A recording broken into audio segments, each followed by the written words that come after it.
Hey, what's up? I'm very excited because today I want to talk to you about something that's kind of a confession. Um, yeah, I've been thinking about this for a long time, and I feel like it's time for me to just let my freak flag fly. So here is the deal. I think I believe in my heart of hearts that I am autistic and have ADHD.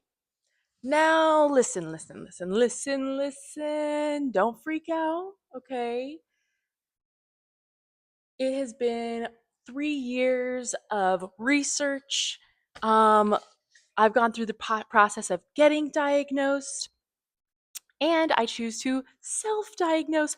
Before, just just listen. Before, I kind of understood. I kind of like felt like okay, like self-diagnose. I kind of like respected it, but at the same time, I was like, I want the official. Do you get what I mean? Hold on, I just want to change that angle because I don't like seeing that stuff in the background.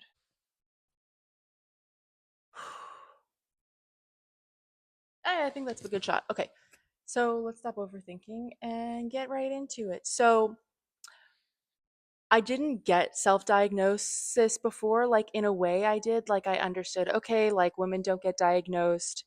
But I was like, but a professional would know. And that's what I was thinking. But just after going through my recent diagnose or assessment, like the experience was so interesting, and I understand now why people self-diagnose because like I really don't like the angle because I want it to be like this, but then I don't like the shit over there. I just have to let it go, you guys, because I think I'm just nervous, and so I just want everything to be exactly perfect.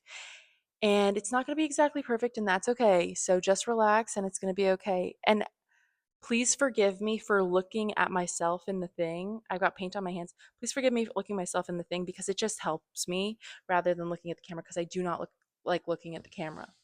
Okay, so here's the thing. I learned through reading various books about autism and unmasking autism.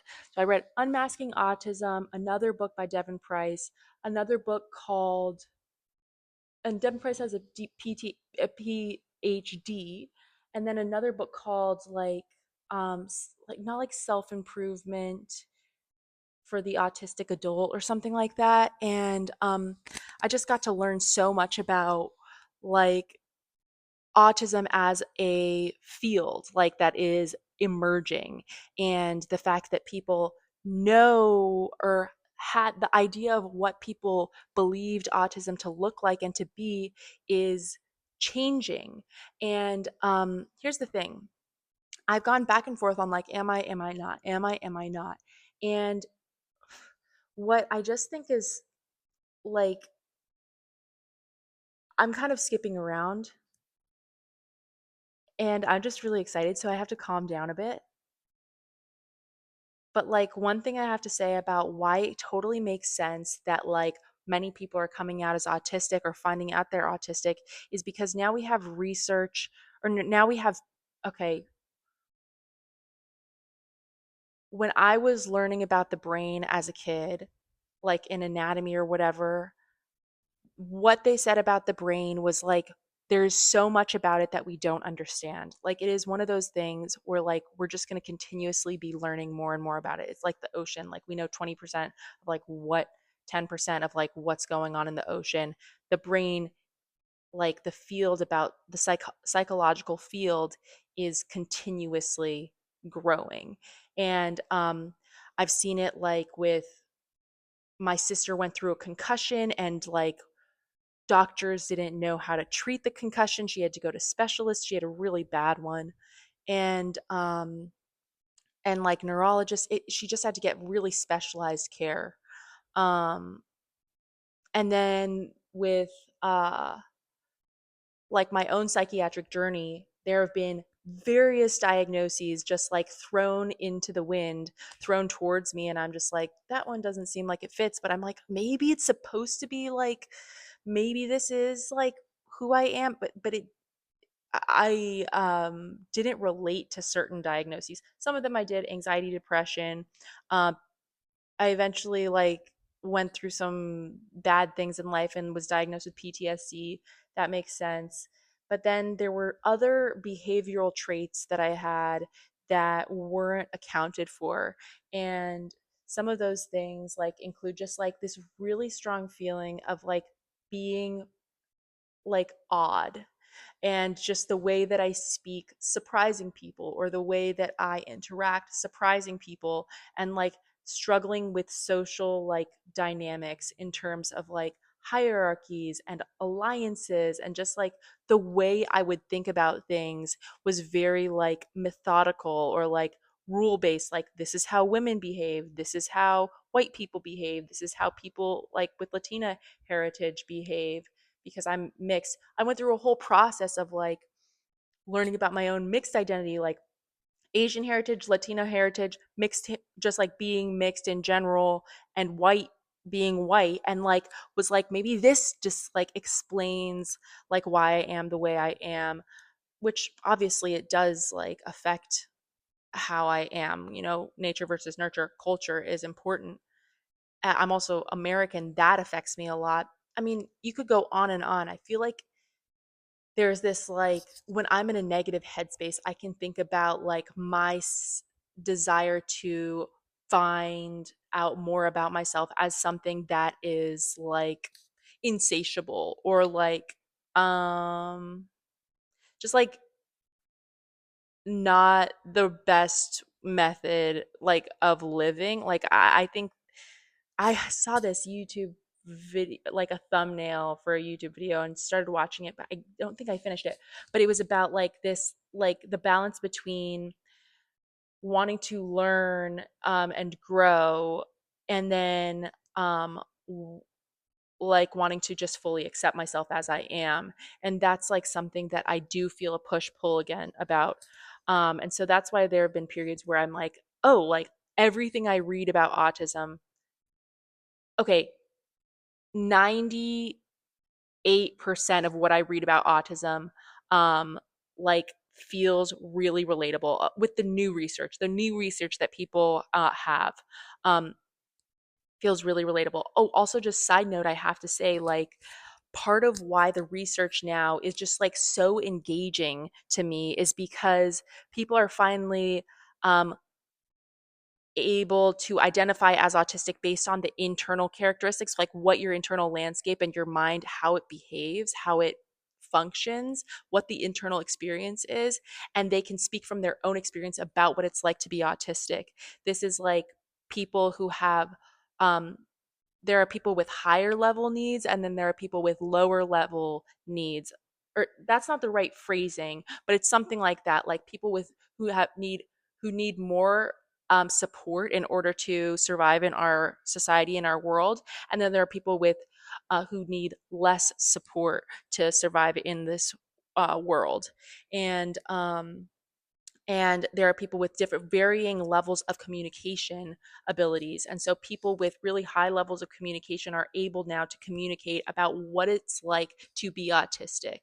And one of the things that really stands out to me is like something called um, I wish I had all the terminology, and I'm hoping to go to grad school and like learn more and be able to actually have the terminology about all this stuff so that I can use the right words. But like what I've learned is there's like top bottom processing and bottom to top processing. And I'm sorry, I'm wearing a sports bra. It is seems unprofessional, but this is not a professional video. This is just for fun. And also, it is so hot right now. And the AC is like blowing warm, not warm air, but it's lukewarm, okay? It's room temp. It's just blowing the same air around. Okay, so let me tell you. That's a free foot. That's a free foot for you. Okay, I need to drink some water.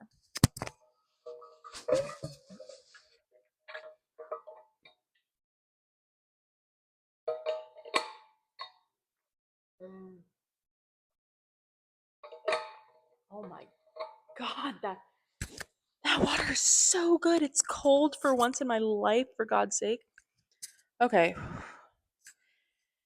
So I'm sure I've been like yelling at you this whole time because I'm just like so energized by this because I literally have been thinking about it for so long because all the autistic YouTube creators have been like just like so incredibly amazing like to listen to and learn from. I've been watching The Thought Spot, which I absolutely love. I've been listening and watching the ADHD Chatter where this guy in England, he brings like experts in the field to talk about ADHD and autism and ADHD, and it's just so amazing. I have like barely talked about this stuff out loud, but I just literally have so much I want to say.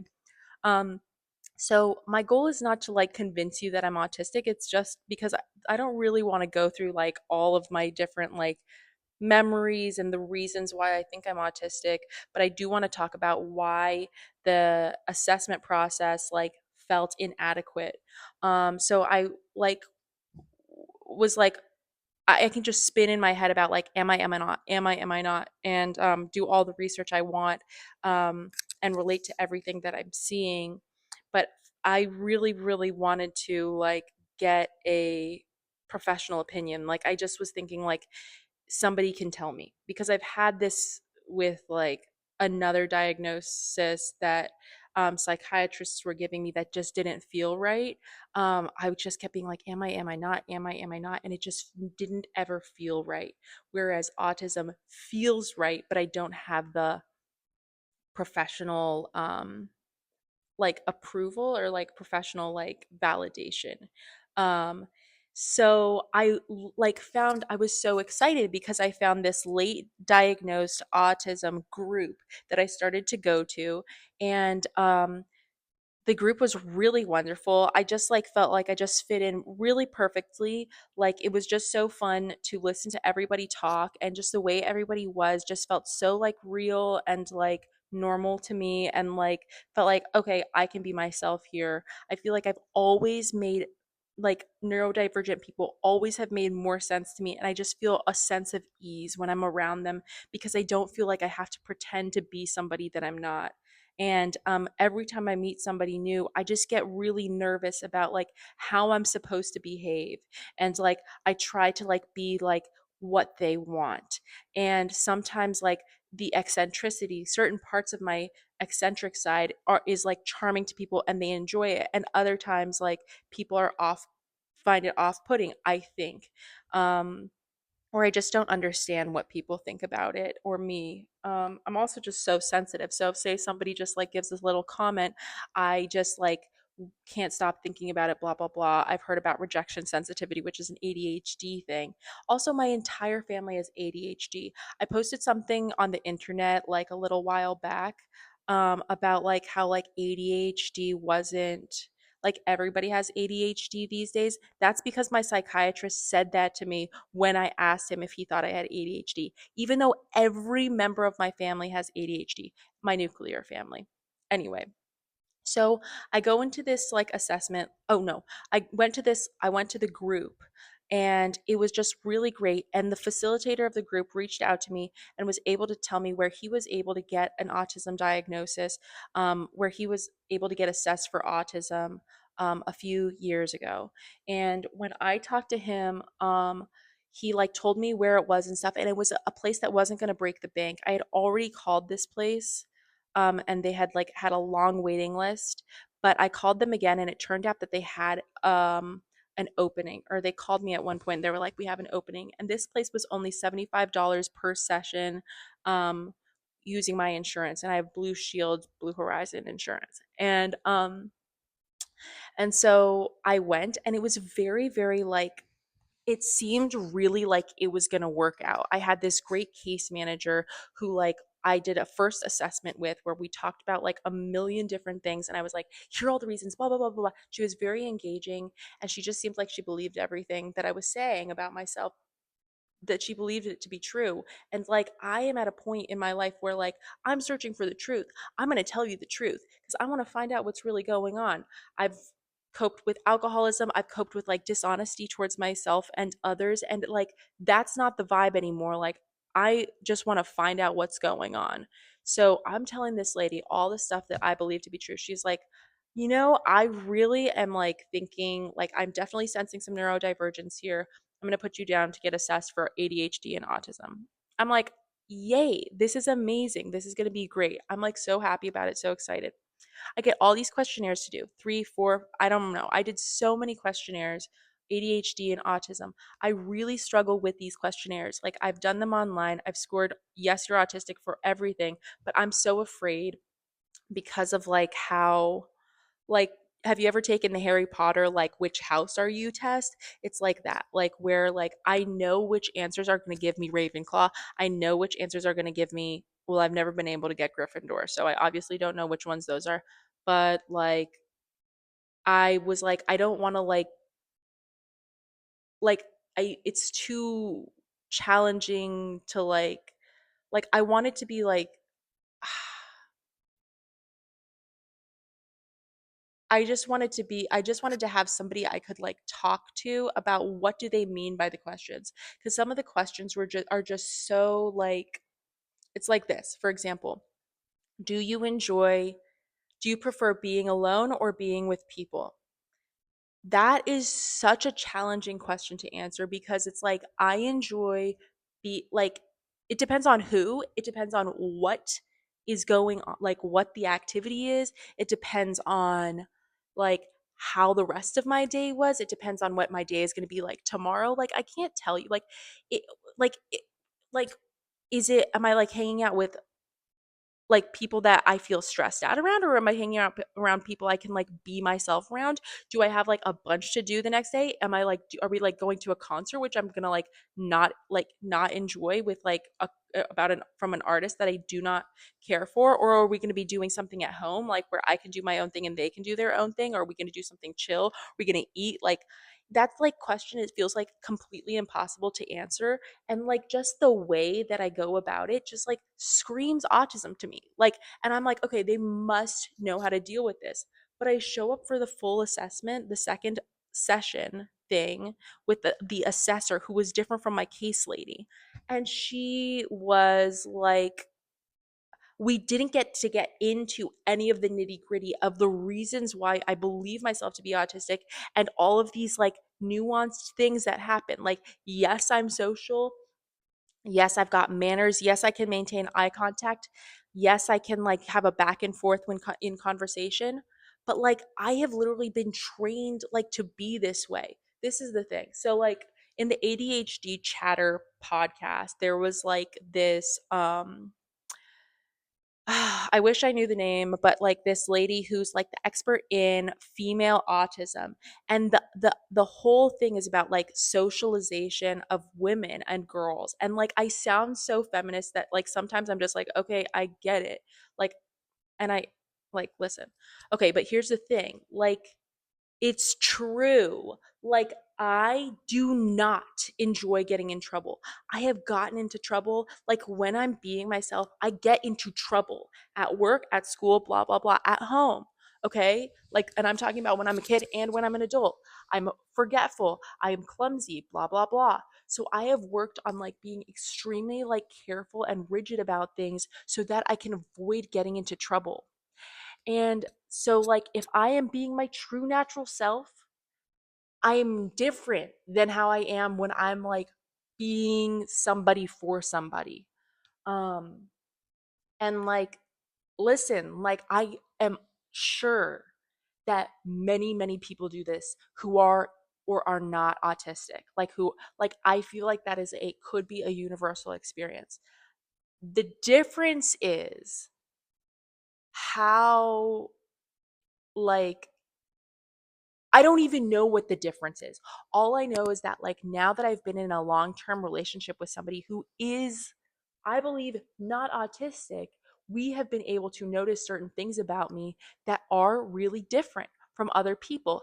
Things can be very intense for me in ways that they aren't for other people. And lots of sensory issues. So listen, so I get through this assessment and then I have to wait a month to like hear back. I finally get to hear back. I'm literally biting my nails. I made my last YouTube video about uncertainty because I'm like, okay, like it could be true, it could be not true. When we show up for my I show up to have like a phone call. It's literally 30 minutes long. My assessment was 3 hours long. Mind you, we still, when it was 3 hours, didn't get to dive into like the nuance of how my brain works. We didn't talk about top down processing. We didn't talk about masking. We didn't talk about any of this stuff. We talked, she wanted to see if can use my imagination to like guess what's going on in a story. If I can like complete a task while somebody's interrupting me, which I can do, even though it creates a huge amount of agitation and like fear, confusion, blah, blah, blah inside of me, I can. And anyway, so I come back to like have the review, and she's like, basically, here's the thing, like, everything that you've got can be like attributed to anxiety and PTSD. I'm like, girl, well, I listened and I heard her out because she is a professional. But then I'm like thinking about it afterwards. I'm like, I've been treated for PTSD for the past 8 years. Like, I do not live in a state of constant trauma anymore. Like, I'm not constantly stressed out. And when I think about like sensory issues, it's very different from what I experience when I'm triggered, like PTSD triggered. Like, if I am like in a really loud, like, club or music place and there are like lights and the music, I get triggered, like PTSD triggered. Like, I am transported to a bad place and I have this like bad, bad experience inside of me. If I'm having like a sensory issue, so like say my boyfriend is using his hue lights that like sync up to the TV and it's like really bright and different and changing, and then also has the volume up really loud and it's like a gunfight like on the screen or whatever. He says video games or whatever.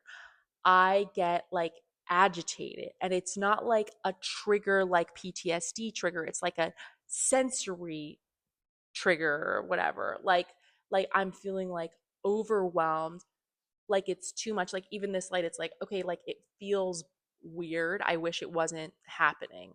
And it feels different than having a PTSD trigger. So I just disagree with her assessment results. Okay.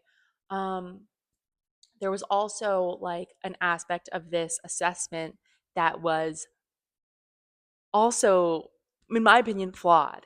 So I had to fill out all of these like questionnaires, and then somebody who knew me as a child had to fill out a series of questionnaires also. I was super hesitant to do this because like the people who knew me as a kid like are not up to date on like autism like research and what does it look like in a child who's not like has really high needs. And is that the right terminology? Anyway, so this person was not able to like decided to not complete my the questionnaire about ADHD, and then gave me basically a score of 0 for the questionnaire about autism. And this is like stuff that I was like, yes, I do that. Like, do you interrupt? Do you walk through people's conversations? Yes, I do. Do you isolate? Yes, I do. This person like basically said no to all of them, which like I find very confusing because it just is different from what my lived experience is. And so even though all my questionnaires came back as like, yes, you are autistic and yes, you have ADHD, since I didn't have the childhood evidence, she said we can't diagnose you. And this is just a very interesting aspect to it because like those of us who have been keeping up with like how autism as a field is changing, like we know that there are a bunch of people who like literally like don't believe in like the spectrum, I guess. So people who are older than we are, who grew up in a different time, are bound to have different beliefs and not be up to date on what autism looks like in kids. They're looking for specific like trademarks of like autism, of like really like unable to socialize, or stimming in really like um expressive, like stimming in really bigger ways. Where they're not looking for somebody who's like suppressing their stimming or stimming like secretly and stuff. So it's all just very, very interesting. I mean, there's so much more I could go on and on about, but that's why I feel like this is a great thing for me to talk about on YouTube. Um, and so I feel like that's all I wanted to say about that. And I'm just really excited to talk about it with you. We'll see if I edit this video to be a little bit shorter. And again, sorry for wearing a sports bra. It's just really hot. It's finally getting cooler a little bit. And yeah, I might also like upload a painting video or add some clips of painting into this video because I got to paint today, which was really fun. And it's a really great way for me to regulate. So, that's all for today. And if you have any questions or ideas or thoughts, like please talk to me about it in the comments. Try not to be mean, but if you are mean, because I know that people on the internet can be mean, that's okay. And also, like if I end up looking down and there are no comments, um, it's okay, but it does really help me if there is like engagement. So I would really appreciate it if you could give this video a like and if you could subscribe, so I could keep talking and keep making this stuff. I'll keep doing it anyway, but it makes me happy to know that this stuff resonates with people if it does. So anyway, I hope you have a good day and I'll talk to you later. Bye.